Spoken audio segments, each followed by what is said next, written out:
La province dominicaine de France est divisée en deux. Le frère Olivier de Saint-Martin qui prononce l'homélie et le provincial de la province de Toulouse.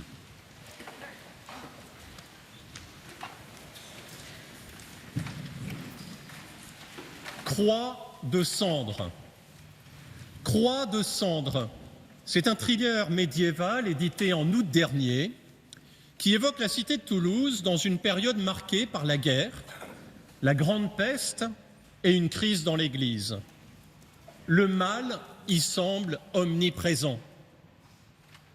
L'un des personnages centraux de ce roman est un dominicain, doté d'une forte corpulence, d'une intelligence fulgurante et du désir de servir l'Église.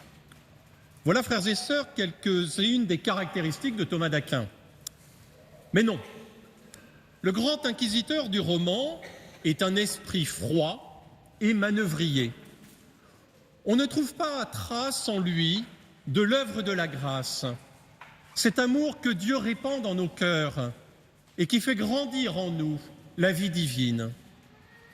Quelle tristesse que de voir ce personnage rater l'essentiel.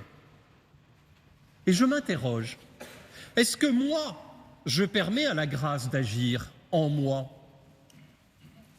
Alors je regarde frère Thomas, devenu saint Thomas. Au départ, c'était un homme comme vous et moi. Mais il a pleinement accueilli la grâce, coopéré sans réserve avec elle. Son humanité, alors transformée, est devenue comme un reflet de la gloire du Seigneur. Et cela nourrit mon élan vers Dieu pour que je m'appuie un peu plus sur le Christ qui nous dit « Sans moi, vous ne pouvez rien faire ». Qu'a donc fait Thomas? Il a notamment cherché la vérité, non pas une vérité conceptuelle, mais celle qui est une personne, le Christ, pour l'aimer et le faire connaître. De l'âge de 8 ans à la fin de sa vie, sa grande question était « Qu'est-ce que Dieu ?» Ayant reçu le talent d'une intelligence exceptionnelle, il l'a fait fructifier, travaillant sans relâche pour ne pas s'arrêter à des saisies trop partielles de la richesse insondable du Christ. Confiant que nulle intelligence ne peut saisir à elle seule le mystère caché depuis toujours en Dieu, il a étudié ce que les autres en disaient.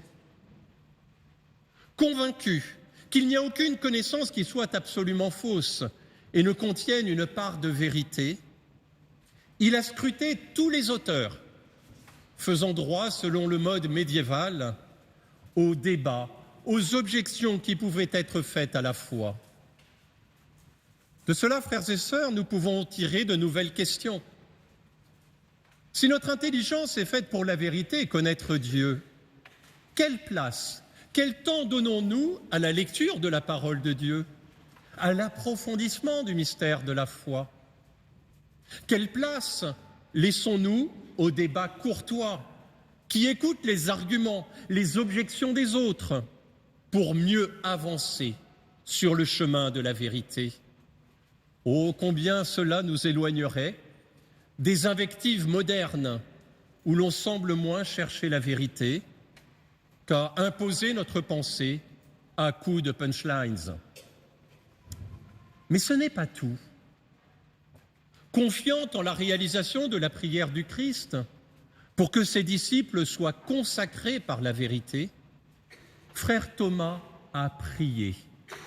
Il a prié pour que l'intelligence lui soit donnée, que l'esprit de sagesse vienne en lui, pour avoir une idée juste qui soit à la mesure des dons de Dieu, et ainsi en parler avec justesse.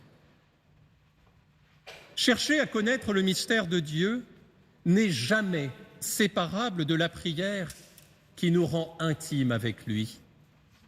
Cela ne sera jamais fini.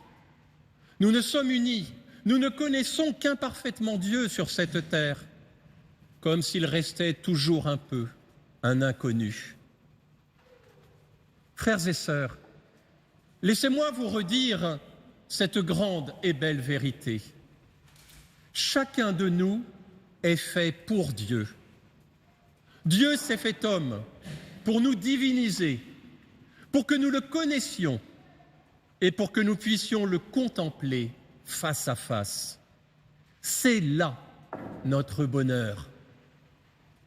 Saint Thomas l'avait saisi et il a mis dans cette quête toute son intelligence et tout son cœur. C'est là sa sainteté.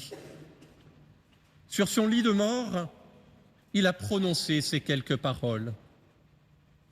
Jésus, que maintenant je vois comme voilé, quand sera ce que tant je désire? Te voir à visage découvert et être heureux par la vision de ta gloire. Et si par son intercession, ce désir, cette quête devenait nôtre, pour que chacun de nous, nous devenions ce que nous sommes aux yeux de Dieu.